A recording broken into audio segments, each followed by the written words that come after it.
Welcome to CBC Windsor News at 6. I'm Meg Roberts. Thanks so much for spending part of your evening with us tonight.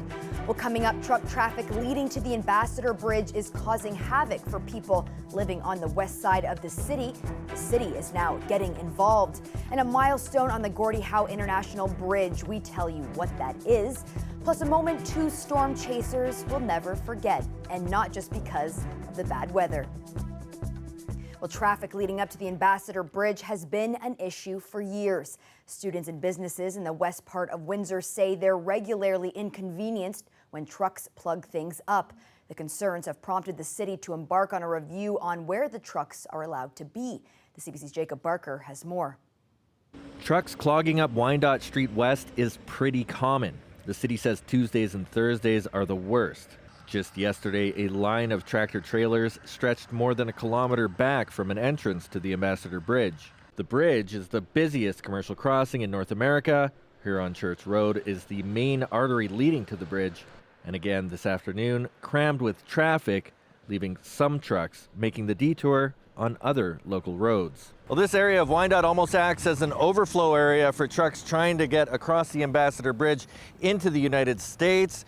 When traffic stacks up along Huron Church Road, they come here to try and get across quicker. The traffic runs right through the University of Windsor campus, affecting students and faculty. And school starts next week, making this area even busier. I honestly was thinking about it yesterday. I'm like, I think they should have their own route, man, because it causes so much traffic jam, and people are trying to get places here, get to school, get to work. Like, this is a busy area. They should not be using this road, in my opinion, at least. I usually travel by bus, so it's sometimes the trucks are like very big and it's heavy, so it makes us really scary sometimes the way they're driving as well. Businesses too have been sounding off about the truck route for years, according to this barista. He's reached out to the city on more than one occasion to highlight the issue. We feel like we're being held hostage down here on the west end of Windsor. It's a consistent issue of trucks backed up down the road. It creates issues for many reasons. One, it splits the neighborhood in half and creates unsafe passage for students, for pedestrians, and for the locals. Oftentimes people can't get their cars out of parking spots because truck traffic is backed up. The crosswalks are always blocked. We do coordinate with Windsor Police to try and eliminate some or to alleviate some of the issues, like trucks blocking intersections can be ticketed. The city of Windsor is about to begin a review of truck routes. Existing ones that have had historical reasons to be there will be analyzed to see if they should still be there. At this point, whether or not this section of Wyandotte would be affected by the review is uncertain. It is a way for trucks and regular vehicles to get both to the bridge and to the tunnel. So things like that have to be analyzed at the same time as, where things are coming from and going to. The review will include public information sessions and consultations. The goal is to present it to City Council early next year. Jacob Barker, CBC News, Windsor. Officials with the Gordie Howe International Bridge say some significant achievements have been made. Today, they're announcing a historic moment. The CBC's Lamia Abu Zaid is live at the Gordie Howe International Bridge. Lamia, what's the latest? Meg, the Gordie Howe International Bridge has seen a major milestone today. So the tower on the U.S. side is now at full height. It's at 220 meter height. That's nearly half of the CN Tower. The Windsor-Detroit Bridge Authority says that the same thing will happen to the Canadian bridge, but that will come in September, and it will take them nearly 4 weeks to deconstruct the structure that helped workers climb and lift the tower. And Meg, it's going to come in September, and when that happens, it will be open to traffic, hopefully. Lamia, there have previously been questions about timelines and cost. What's the latest on that front? So, Meg, originally the goal was always 2024, but when the pandemic hit and came, they were afraid that they're going to have to push it to 2025. but that didn't. But now they're saying that it's gonna hopefully be open in 2020 by the end of 2024. There have been so many changes recently that the Gordie Howe Bridge has seen, and one of it is that it's a change in management. The CEO has also changed, and there's so much more to be done, Meg. But it's so many changes, but there's so much more to be done. Thanks so much for that, Lamia. Storm fanatics witnessed a lot of excitement last week in Windsor, Essex. 2 tornadoes and a massive rainstorm. Normally a thrilling time for storm chasers Craig and Gina Dunmore.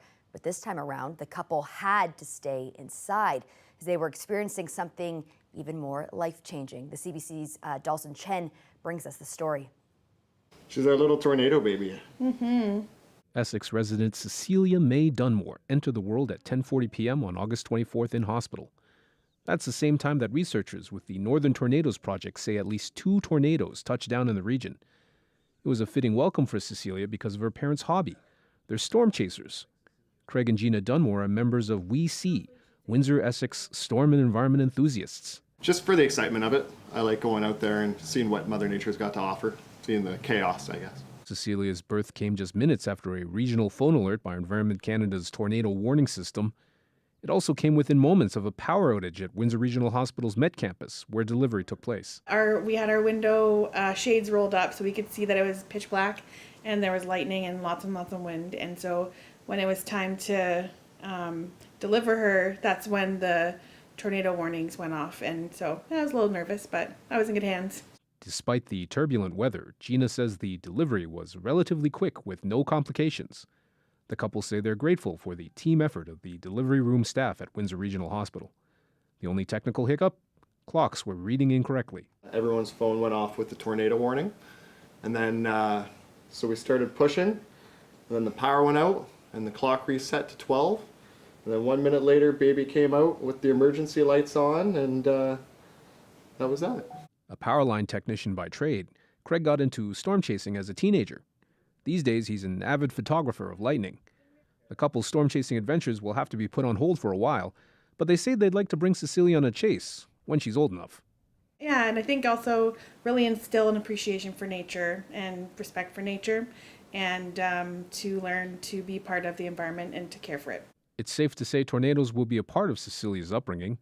Craig says he knows you'll be telling the story of Cecilia's birth over and over again. Oh, she'll be hearing it every birthday. She's going to get tired of the story. Dawson Chen, CBC News, Windsor. Definitely a story you can't forget. Well, those storms last week with all the flooding and tornadoes has left behind a lot of damage. CBC Windsor has compiled a list of resources for trash pickup or drop-off across the region. In Windsor, people can call 311 until September 6th to book flood waste collection. In Lakeshore, flood trash will be picked up during regular garbage collection. But construction materials such as drywall must be cleaned up by your restoration company. Residents in Lakeshore can drop off tree branches at the Atlas Tube Center during the day. And in Kingsville, additional trash will be allowed during regular pickups. In Tecumseh, garbage collectors will also be taking downed branches. And in Essex, carpet and furniture can also be left out with regular trash collection. Well, a new school year always comes with a bit of jitters, especially when it comes to our teeny tiny learners who are just starting. Boarding a bus for the first time can be downright scary for both students and parents. But a local program is trying to make sure that first ride goes smoothly, giving junior kindergarten students a chance to try the bus before school starts. We met up with a mom and her daughter who are getting ready for the big day. It's how he described it. On the way here, he said, it's a little bit scary and maybe a lot of bit fun. And so we've done a lot of preparation. He is a sensitive, fun, kind, caring kid, but very sensitive. So we've read a lot of books about going on the bus. So all of that prep. Oh, what else did we do?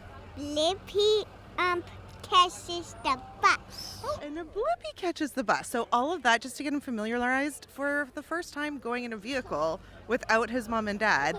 And he's very, very interested that there aren't any seatbelts. And how could that be? And so we're so thankful to have this day so they can get used to it. And it's not their first day of school. and taking the bus all in one day. They have that prior experience. The province's integrity commissioner has found that Housing Minister Steve Clark broke ethics rules and should be reprimanded. This comes in another explosive report connected to the Ford government opening up the Greenbelt. Tonight, the Premier continues to stand behind his minister. Queen's Park reporter Lorenda Redekop has the latest. This latest report into Housing Minister Steve Clark is long, at 166 pages. It finds the minister broke 2 sections of the Members' Integrity Act. He found Clark misinterpreted the Premier's mandate letter for timing on Greenbelt removals, then withdrew from supervising his staff, leaving it to his recently appointed chief of staff, who had never served in that capacity before and who was drinking from a fire hose trying to grasp all of his new responsibilities. This report comes exactly 3 weeks after the Auditor General's investigation. It found the minister's then chief of staff, Ryan Amato, was in direct contact with developers who stand to benefit from their land allowing housing, with values set to rise by $8.3 billion. The Integrity Commissioner says he found a process marked by misinterpretation, unnecessary hastiness, and deception. It shows that Mr. Amato advised Minister Clark to leave it with me as he embarked on a chaotic and almost reckless process, leading to the private interests of some developers being furthered improperly. We need to call it what it is: corruption. It's been clear to us that Mr. Clark needs to resign. The NDP leader is the one who complained to the Integrity Commissioner. Her message to the Premier: take some responsibility. Finally, demand his minister's resignation, kick him out of cabinet. That's clearly not going to happen right now. The Premier released a statement saying, "We've acknowledged areas where we need to improve." The Integrity Commissioner reiterated that today and will continue to work to strengthen the process moving forward. And says Minister Clark will continue to work towards delivering on our promise to build at least 1.5 million homes.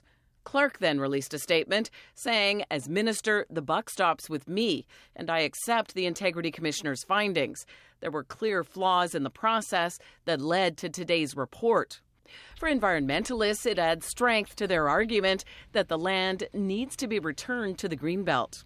We now have 2 officers of the legislature that have made it clear indefensible processes were followed, that laws were broken around, giving special interest. Ontarians need to speak up. The reaction from one professor: it's not a good day for the minister on the one hand. On the other hand, I can see how the Ford government will say, this kind of backs up what we were saying, that this wasn't something we knew about. We weren't the ones at the helm. As for that recommended reprimand, that's the decision for the legislature. Lorenda Redekop, CBC News, Toronto. Hurricane Idalia made landfall in Florida this morning. It roared across the state and is now pounding Georgia as a Category 1 storm. Idalia is losing strength but is still expected to inflict damage on the Carolinas before it heads back out to sea over the Atlantic. CBC's Sarah Levitt has the latest on the damage. It made landfall just before 8 a.m. and Idalia is wreaking havoc as it moves northeast. At one point, winds were more than 200 kilometers per hour, making it briefly a Category 3 storm. Many found themselves without power, including officials like Florida Governor Ron DeSantis during an early briefing on the storm. And there we go with our power here. We're back. The storm has meant trees snapped in half, downed power lines and debris being whipped through the air, roofs completely ripped off buildings, houses destroyed. Even the governor's mansion wasn't spared when this 100-year-old oak fell on it. Then there's the storm surge, causing massive flooding as the water rose and moved inland. It's like hell down there. Wind was blowing this morning about 80 miles an hour. If there's anything the states need right now, I'm ready to mobilize that support of what they need.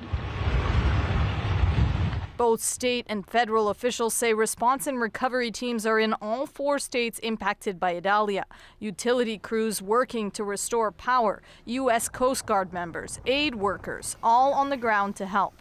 As we go into the next few days, we're going to want to assess what the total amount of damage is and see what immediate needs need to be put forth in order to help support and start the recovery process. One that will take months and a whole lot of work. Sarah Levitt, CBC News, Washington. Well, there was a buzz in the air in Ontario today after what's estimated to have been millions of bees fell off a truck in Burlington. The police having no choice but to call in the big dogs, the beekeepers. Ali Chassan tells us what happened next.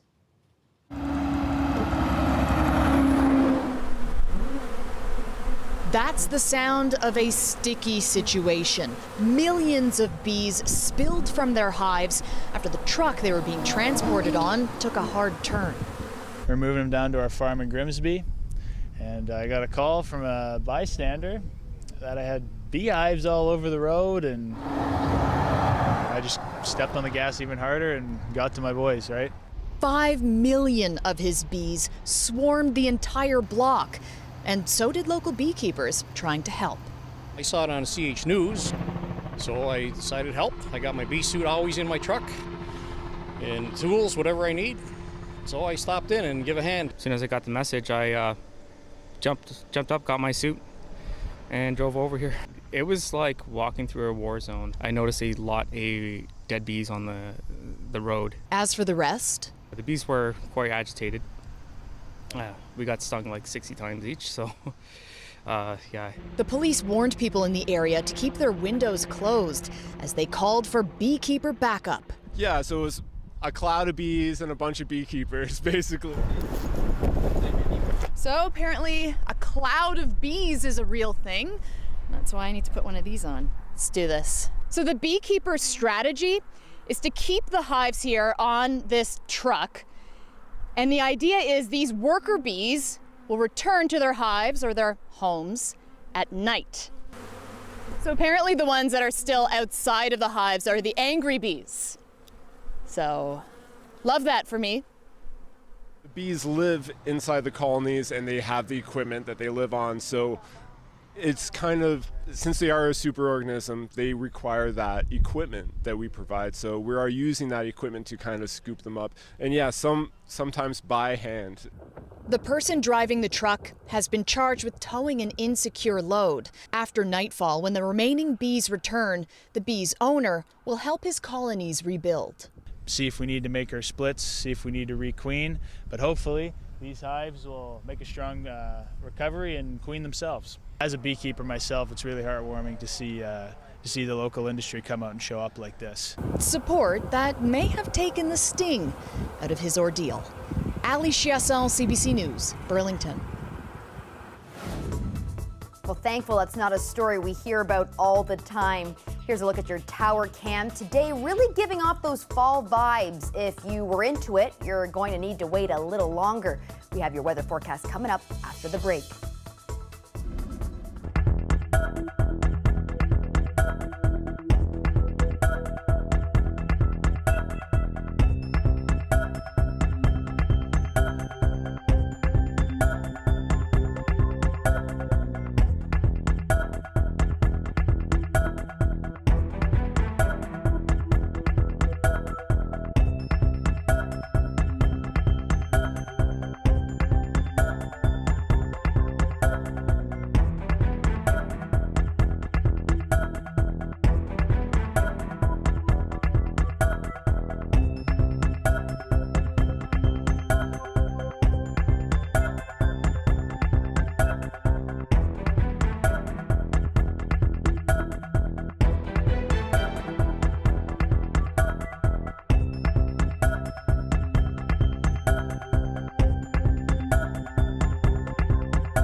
If you missed the rare blue supermoon earlier this month, you have a chance to see it again tonight.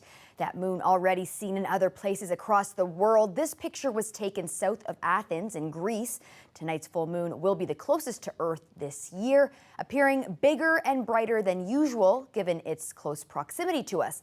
And if you miss it tonight, it's going to be a long wait. The next blue supermoon isn't expected until 2037.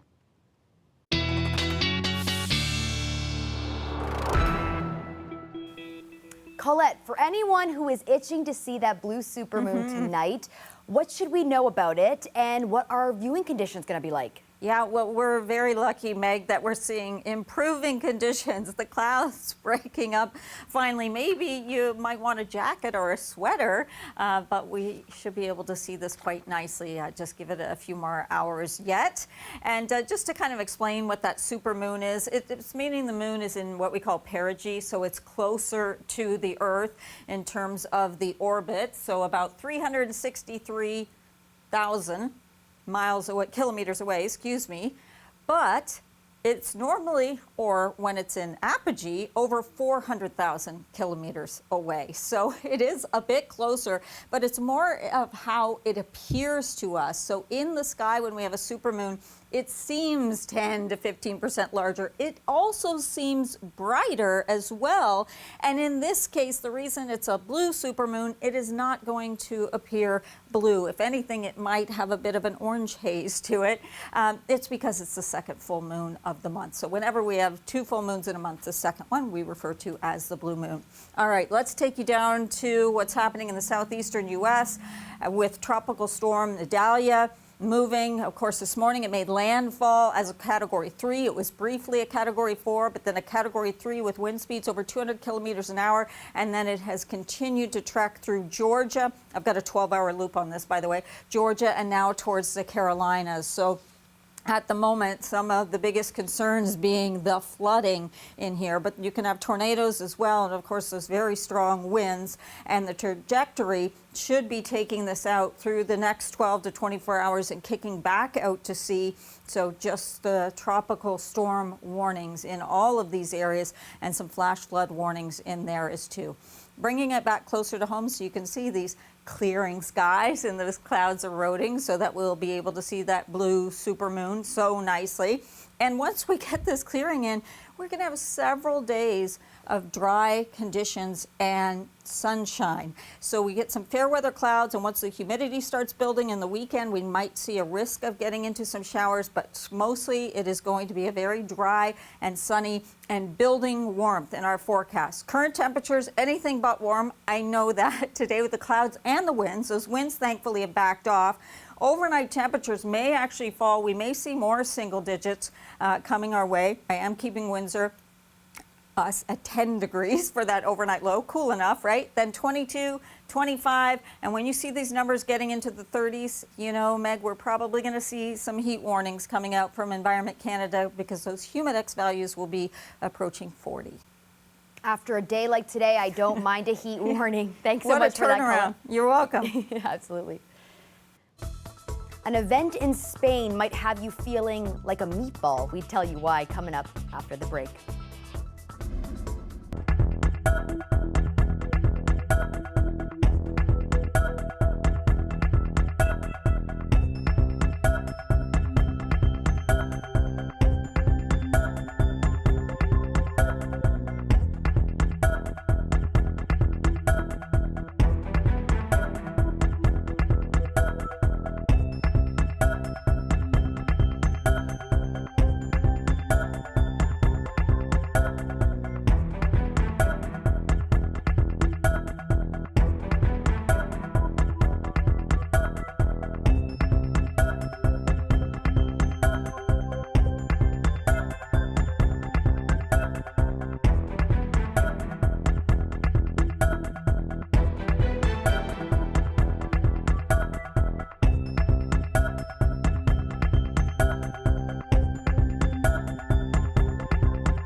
Health officials in British Columbia have detected the first known Canadian case of a highly mutated variant of COVID-19. It's called the BA.2.86 variant. The big concern surrounds its mutations. It has like 30 plus mutations in it, similar to how different Omicron had been initially. So that's, of course, the big fear.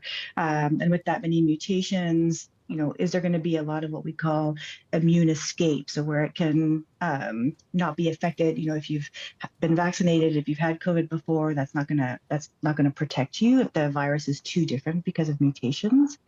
The variant has been found in a handful of other countries. The BC patient found with the variant has not traveled outside of the province and is not in a hospital. BC health officials say there is no increased risk to the public at this point.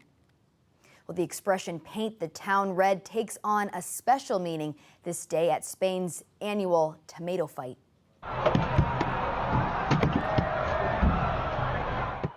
Trucks loaded with overripe tomatoes drive through the town in eastern Spain, dispersing pulpy projectiles to partygoers. The event started spontaneously amongst villagers in 1945. It gained popularity in the 80s, and as you can see, it's still going strong. Well, that's it for CBC Windsor News. Don't forget, for news anytime, you can go to our website at cbc.ca/Windsor. You can also download the CBC News app for stories that matter most to you. Looking forward to seeing you back here tomorrow night.